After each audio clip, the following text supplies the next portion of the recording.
ሰላም ጤና ይስጥልን አድማጭ ተመልካቾቻችን ከቶፕንሽ ኔትወርክ ዕለታዊ ዜናዎችን ይዘን ቀርበናል። በቅድሚያ ማርቶቹን በትግራይ የሚንቀሳቀሱ ተፎካካሪ ፓርቲዎች ለሰባተኛው ሀገራዊ ምርጫ ዝግጁ መሆናቸውን አስታወቁ።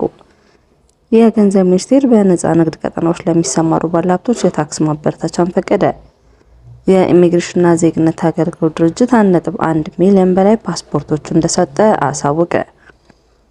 የትግራይ ጊዜያዊ አስተዳደር የትግራይ ሰራዊት እንቅስቃሴ ላይ ገደብ እንዲጣል ትዕዛዝ አስተላልፏል በሚል የተሰራጨው መረጃ ሐሰት ነው ሲል አስተባበለ።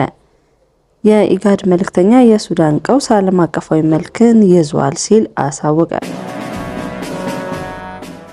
በትግራይ ክልል የሚንቀሳቀሱ ተፎካካሪ የፖለቲካ ፓርቲዎች ለሰባተኛው ጠቅላላ ምርጫ አስፈላጊውን ቅድመ ዝግጅት ማጠናቀቃቸውን የኢትዮጵያ ብሔራዊ ምርጫ ቦርድ ውሳኔ እየተጠባበቁ እንደሆነ አስታውቀዋል።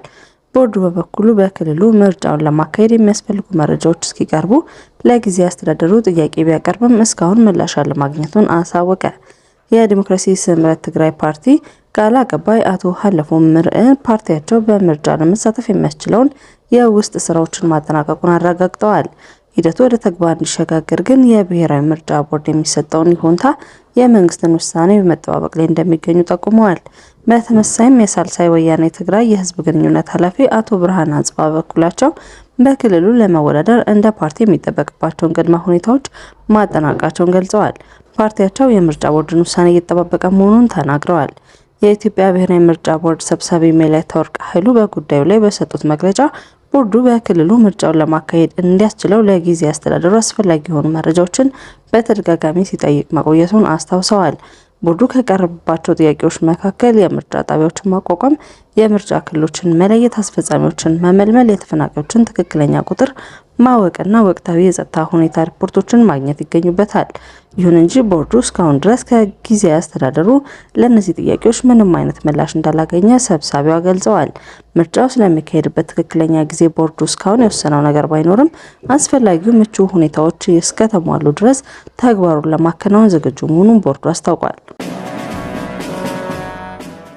የገንዘብ ሚኒስቴር በነፃ ንግድ ቀጠናዎች ለሚሰማሩ ባለሀብቶች የታክስ ማበረታቻን ፈቀደ። የኢፌዴሪ ገንዘብ ሚኒስቴር በነፃ ንግድ ቀጠናዎች ውስጥ በገቢ ምርትነት ንግድ ላይ ለሚሰማሩ ባለሀብቶች የገቢ ግብር ነፃ መብት መፍቀዱን አስታውቋል። ሚኒስቴሩ ውሳኔውን ያሳለፈው በሚኒስቴሮች ምክር ቤት ደንብ ቁጥር 586/2018 አንቀጽ 12(1) ላይ የተሰጠውን ስልጣን መሰረት በማድረግ እንደሆነ ገልጿል። እንደ ሚኒስቴሩ ገለጻ ማበረታቻው የተፈቀደው በነፃ ንግድ ቀጠናዎች ውስጥ የገቢ ምርቶችን ወደ ሀገር ውስጥ በማስገባት ለገበያ የሚያቀርቡ ባለሀብቶች ለሚያገኙት ትርፍ ሊከፍሉት የሚገባው የገቢ ግብር ነፃ እንዲሆኑ ነው። ይህ ውሳኔ በነፃ ንግድ ቀጠናዎች ውስጥ የሚከናወኑ የንግድ እንቅስቃሴዎችን በአምራች ዘርፍ ላይ ለተሰማሩ ባለሀብቶች ግብዓቶችና ሌሎች ምርቶችን በቅልጥፍና ለማቅረብ ያላቸውን ከፍተኛ ፋይዳ ከግምት ውስጥ ያስገባ መሆኑ ተመላክቷል።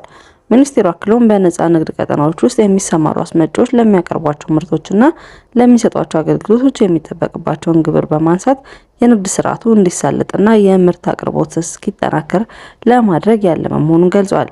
ውሳኔው ተግባራዊ እንዲሆንም ለገቢዎች ሚኒስቴርና ለኢትዮጵያ ኢንቨስትመንት ኮሚሽን መመሪያ ተላልፏል።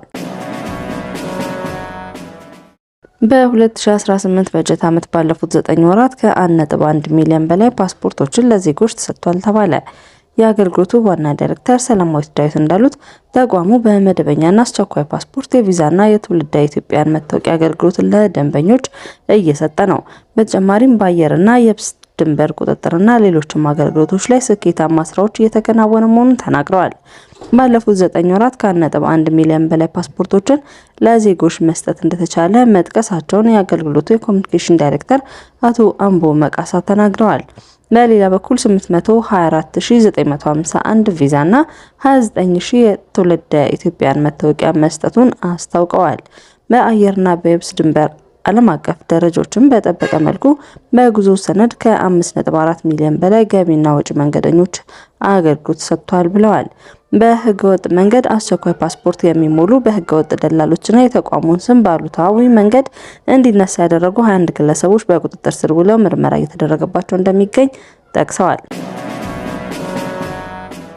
የጊዜያዊ አስተዳደሩ የትግራይ ሰራዊት እንቅስቃሴ ላይ ገደብ እንዲጣል ትዕዛዝ አስተላልፏል በሚል የተሰራጨው መረጃ ሐሰት ነው ሲል አስተባበለ። የትግራይ ጊዜያዊ አስተዳደር ባለስልጣናት የሰራዊት እንቅስቃሴ ላይ ገደብ እንዲጣል ትዕዛዝ አስተላለፉ በሚል በማህበራዊ ሚዲያ የሚዘዋወረው ሰነድ መሰረተ ቢስ፣ የተቀነባበረና ሐሰተኛ ሲል አጣጥሏል። አስተዳደሩ ሰነዱ ሆን ተብሎ አለመረጋጋትን ለመፍጠርና ህዝብን ለማነሳሳት የተዘጋጀ መሆኑን አስጠንቀዋል።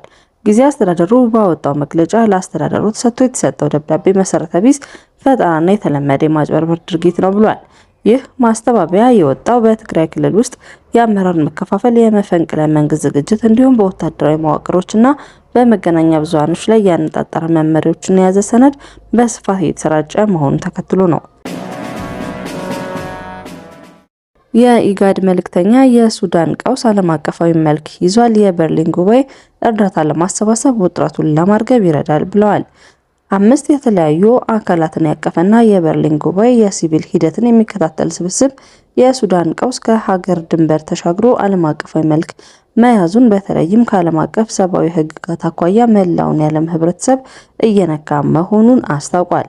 5ቱ አካላት የአፍሪካ ሕብረት፣ የተባበሩት መንግስታት ድርጅት፣ የአውሮፓ ሕብረት፣ የአረብ ሊግና ኢጋድ በሱዳን ጦርና በፈጥኖ ደራሽ ኃይል መካከል ያለውን ቀጣይነት ያለውን ግጭት ለመፍታት በጋራ እየሰሩ ይገኛሉ። ለሱዳን የኢጋድ ልዩ መልእክተኛ ላውረን ኮርባንዲ ለሱዳን ትሪቢዩን እንደገለጹት የበርሊን ጉባኤ እየተካሄደ ያለው ዓለም አቀፉ ማህበረሰብ በባህረ ሰላጤው በኢራንና በእስራኤል መካከል ባለው ውጥረት በተጠመደበት ወቅት ነው። ይህም የሱዳን ቀውስ በአፍሪካ ቀዳሚውን ግጭት ሆኖ ሳለ በአህጉሪቱ እንዲሁም በዓለም ላይ አሉታዊ ተጽዕኖ እያሳደረ መሆኑን ትኩረት እንዲነፈገው ማድረጉን ጠቁመዋል።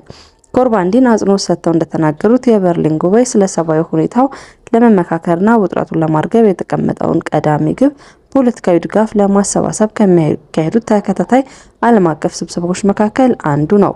አድማጭ ተመልካቾቻችን ከቶፕ ኔትወርክ ለዕለቱ ያዝናቸው ዜናዎች እነዚህ ነበሩ። መልካም ቆይታ።